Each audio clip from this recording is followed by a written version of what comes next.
이 새벽 우리에게 주신 하나님 말씀은 잠언 20장 1절에서 15절까지의 말씀입니다. 잠언 20장 1절에서 15절까지의 말씀입니다. 우리 하나님의 말씀을 다 함께 읽겠습니다. 포도주는 거만하게 하는 것이요 독주는 떠들게 하는 것이라. 이에 미혹되는 자마다 지혜가 없느니라. 왕의 진노는 사자의 부르짖음 같으니 그를 노하게 하는 것은 자기의 생명을 해하는 것이니라. 다툼을 멀리하는 것이 사람에게 영광이거늘 미련한 자마다 다툼을 일으키느니라. 게으른 자는 가을에 밭 갈지 아니하나니 그러므로 거둘 때에는 구걸하지도 못하리라. 사람의 마음에 있는 모략은 깊은 물 같으니라. 그럴지라도 명철한 사람은 그것을 길어내느니라. 많은 사람이 각기 자기의 인자함을 자랑하나니 충성된 자를 누가 만날 수 있으랴.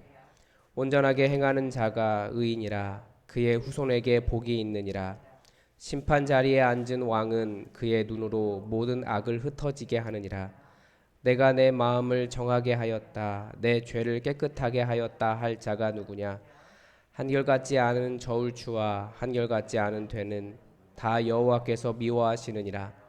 비록 아이라도 자기의 동작으로 자기 품행이 청결한 여부와 정직한 여부를 나타내느니라.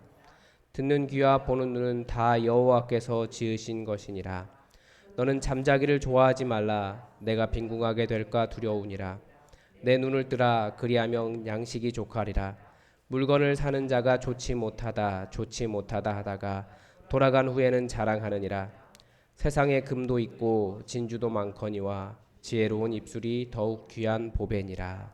아멘.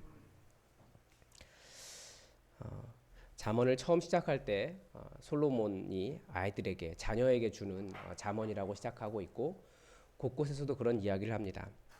그런데 사실 성경의 역사에서 이 지혜 문서, 그러니까 잠언, 전도서, 욥기 이런 것은 배경은 고대를 배경으로 하고 있지만 성경의 역사에서는 굉장히 후대에 해당합니다.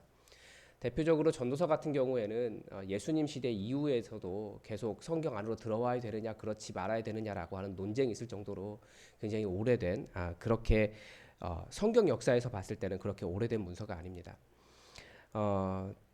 그래서 이것을 뭐라고 이야기하냐면 그러면 후대에 왕이 없을 시대에 왜 왕에게 주는 것이냐. 성경 그런 의문을 던지는데 성경은 우리 모두에게 왕이 되라고 이야기합니다. 왕 같은 제사장이라고 하는 말이 왕이 되라고 이야기하는 겁니다. 그래서 그 왕이라고 하는 것이 모든 성도가 하나님의 부르심 받은 왕이다라고 하는 것이고, 그렇지만 또 동시에 이 고대성이 전혀 없는 건 아니에요. 왜냐하면 고대성 그 왕이 있었던 시기에 그것을 그런 흔적들을 또 가지고 있는 것들이 있습니다. 그래서 비록 성경 안으로는 늦게 들어왔지만 그 내용 자체는 굉장히 오래 전부터 있었다라고 하는 것을 또 보여주는 것이 이런 지혜 문서입니다. 그래서 오늘도 왕에 대한 이야기를 볼 수 있습니다. 1절은 약간 좀 다른 이야기는 하지만 포도주는 거만하게 하는 것이요 독주는 떠들게 하는 것이라. 이에 미혹되는 자마다 지혜가 없느니라. 잠언에서 계속 이야기하는 것은 거만이죠. 교만, 거만 그렇게 되지 말아라라고 이야기합니다. 거만하고 마음이 높아지면 다른 사람의 말을 들을 수가 없기 때문에 그렇습니다.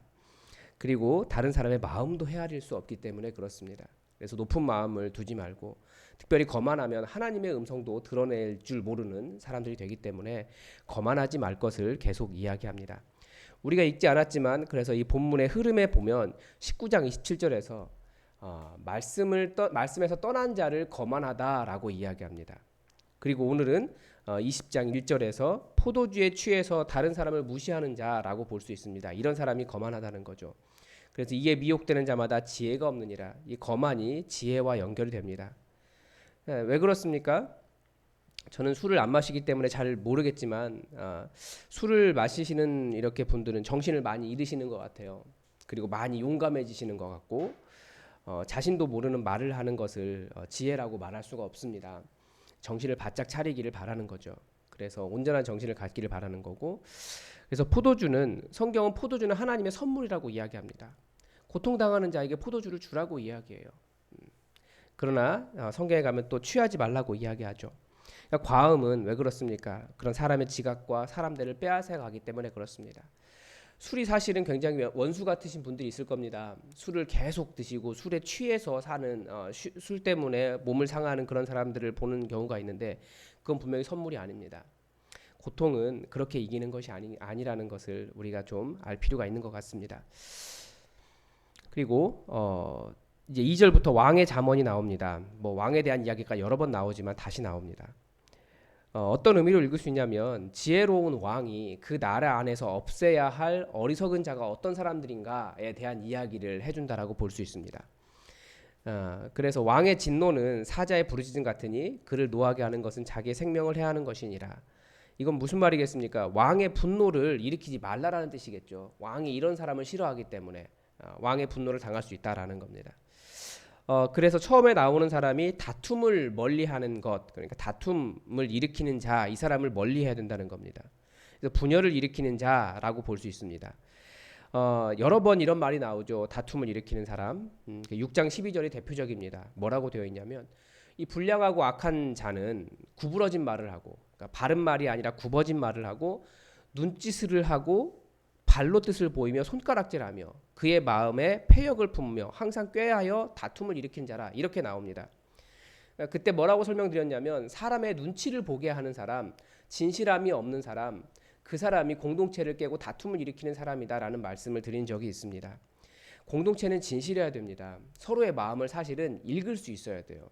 그래서 포커페이스가 공동체 내에서는 좋은 게 아니에요. 사회생활에서는 좋은 것인지 모르겠지만 공동체 내에서는 내가 당신을 정말로 사랑합니다 라고 하는 그런 마음을 읽을 수 있는 그런 얼굴을 가지고 있는 것이 좋습니다. 그래서 사람이 무슨 말을 하면 저 사람이 왜 저런 이야기를 했지, 그 마음을 파악해야 되고 그것 때문에 에너지를 쏟아야 되는 그런 관계는 좋은 공동체라고 볼 수가 없습니다.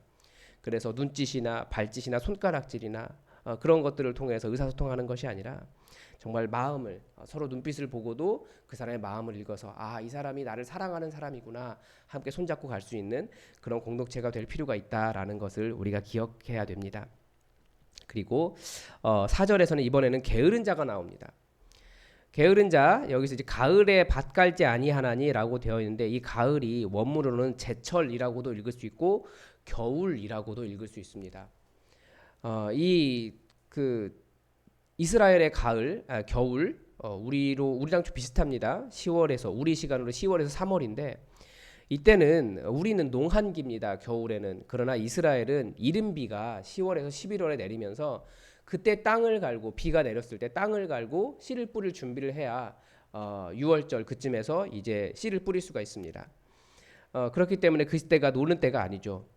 그래서 그런 사람은 거둘 때 구걸할지라도, 그러니까 거둘 때 추수할 것이 없다라는 의미가 됩니다. 구걸하다가 이게 얻다, 추수하다라고 하는 의미도 있거든요.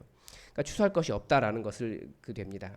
그래서 열심히 일하라고 가르쳐 줍니다. 게으르지 말라고 여러 번 잠언에서는 이야기하죠. 사람이 가난한 이유에 대해서 두 가지를 이야기하는데 자신의 게으름과 사회적인 악에 대해서 사회 구조적인 문제에 대한 이야기를 두 개를 다 하고 있다라고 말씀을 드렸습니다. 그다음에 5절에서는 이번에 사람의 마음에 있는 모략은 깊은 물 같으니라. 그러니까 부정적인 의미도 가지고 있습니다. 사람의 마음 깊은 곳에는 이 나쁜 생각을 감추려는 모략이 있다라는 겁니다. 왜 이렇게 읽었는지는 조금 이따가 나옵니다. 그런데 명철한 사람은 그 사람들을, 그 사람의 마음을, 그 마음에 감춰져 있는 깊은 모략을 간파해낼 수 있다라고 말을 해줍니다. 네, 그리고 6절에서는 많은 사람이 각기 자기 인자함을 자랑하니 충성된 자를 누가 만날 수 있으랴. 역시 왕에게 하는 말입니다. 자랑하는 자는 실천 없는 외식하는 자일 가능성이 있기 때문에 명철함으로 그 진실한 사람을 찾아내라는 거예요. 이게 왕에게 필요하다라는 거죠. 그리고 이번에 7절에서는 온전하게 행하는 자가 나옵니다. 네, 온전하게 행하는 자가 의인이라 그의 후손에게 복이 있느니라. 6절에서 말뿐 아니라 행위에서도 충실한 자를 찾으라고 했는데 그 사람을 이야기하는 겁니다. 그리고 8절에서는 이제 심판 자리에 앉은 왕에 대해서 다시 이야기하죠. 왕의 최종 권위가 어디서 나옵니까? 왕의 최종 권위는 그 사람이 재판관이라는 데 있습니다. 그래서 그의 눈으로 모든 악을 흩어지게 하느니라. 그러니까 그의 눈빛만으로, 여기 눈이라고 되어 있지만 왕의 분별력을 이야기합니다.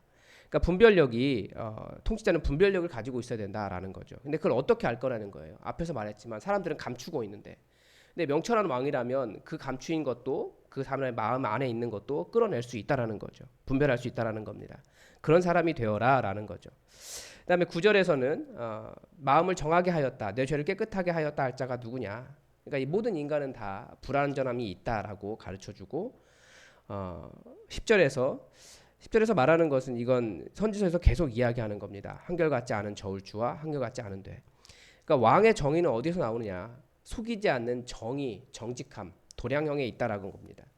선지서에서 계속 비판하는 내용이 자기가 살 때는 좋은 자기에게 유리한 저울을 쓰고 또 팔 때는 자기에게 그때도 자기에게 유리한 더 적은 저울을 쓰는 거죠. 그것은 옳지 않다라고 이야기합니다. 그래서 똑같은 한 되면 똑같은 한 되어야 되고 같은 무게면 같은 무게여야 되지, 자기가 살 때와 팔 때가 다른 그런 것은 있으면 안 된다라고 이야기하는데, 하나님께서 그 속이는 저울질을 매우 싫어하신다라고 해서 결국 최종 권위는 하나님께 있음을 다시 이야기합니다. 이제 11절 이 부분이 제일 난해한 구절입니다. 번역이 왜 그러냐면 여기 뒤에 그 나타내느니라, 비록 아이라도 자기의 동작으로 자기 품행이 청결한 여부와 정직한 여부를 나타내느니라 라고 되어 있는데, 이렇게 읽으면 우리가 아이들의 동작이나 그 하는 일들을 보고 그 아이가 뭐 하는지 다 알 수 있다, 이렇게 해석을 할 수 있잖아요. 실제로 우리가 아이들을 길러보면 알지 않습니까? 다 압니다. 그런데 이 나타내느니라 라고 하는 말은 다른 말로 자신을 가장한다라고 하는 의미가 들어 있습니다. 그래서 그렇게 읽으면 뭐가 되냐면 아이라도 자신의 동작이나 동작으로 마음을 감추면 알아내기 어렵다라고 하는 뜻이 돼버립니다. 그래서 이게 번역이 굉장히 어려운 지금 본문인데, 그래서 왕에게 분별력을 가져라. 사람들이 자꾸 마음을 숨기고 특히 재판을 해야 되는데 재판에서는 사람들이 마음을 숨기기 때문에 그것을 분별할 수 있는 분별력을 가져야 된다라고 말을 하는 겁니다. 그래서 계속 그 잠언에서 말하는 지혜는 최종 권위는 여호와 하나님께 있거든요. 그래서 12절에서 듣는 귀와 보는 눈은 다 여호와께서 지으신 것이니라. 그러니까 하나님 의지하면서 인간의 판단으로 모든 것을 알 수 있다라고 착각하지 말고 하나님 의지하면서 하나님께서 주시는 분별력을 가져서 분별을 해야 된다. 그래야 그 어렵다라고 하는 사람의 속을 분별해내는 것을 왕은 할 수 있다라고 말하는 것이 지금 이 본문이라고 그렇게 전체 문맥 속에서 해석할 수 있습니다. 이제 13절에서는 잠자기를 좋아하지 말고 그렇게 되면 빈궁하게 될까 두려우니라. 내 눈을 뜨라 라고 되어 있습니다. 그래야 하면 양식이 족하리라. 앞에서 봤던 왕의 눈이라는 것과 연결이 됩니다. 그래서 단순하게 여기서 눈을 뜨라 라고 하는 말이 왕에게 있어서는 열심히 일해라 라는 말을 넘어서 분별력을 가져라, 여호와 하나님을 의지하면서 분별력을 가져라 라고 하는 뜻이 될 수 있습니다. 그리고 계속해서 잠언의 또 전체 흐름 속에서는 잠과 그 게으름과 가난이 연결되고 있습니다. 깨어서 열심히 일할 것을 또 이야기합니다. 그리고 14절에 보면 갑자기 또 이런 본문들이 들어와요. 네, 아마 이게 이렇게 단락이 나뉘어야 될 것 같습니다. 물건을 사는 자가 좋지 못하다 한 번도 아니고 두 번이나 그렇게 이야기하는 거예요. 그리고 돌아가서 그것을 자랑하느니라라고 하는 말은 그걸 사왔다는 얘기겠죠. 좋지 못하다 해놓고 사왔다라는 거예요. 그래서 첫 번째 물건을 사는 자가 좋지 못하다 하다가 여기까지만 읽으면 파는 사람이 나쁜 사람처럼 보입니다. 좋은 물건 안 팔았으니까. 그런데 돌아간 후에는 자랑하느니라. 이렇게 되면 이 연에서는 사간 사람이 나쁜 사람처럼 보여요. 왜냐하면 그 물건값을 깎기 위해서 이렇게 한 거니까. 어떤 도덕적인 판단이 없다라고 보입니다. 그냥 상거래를 해악적으로 좀 묘사한 것이 아닐까 이렇게 보입니다. 15절에서는 세상에 금도 있고 진주도 많거니와 지혜로운 입술이 더욱 귀한 보배니라.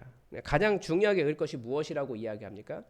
금이나 진주가 아니라 지혜로운 입술이라는 겁니다.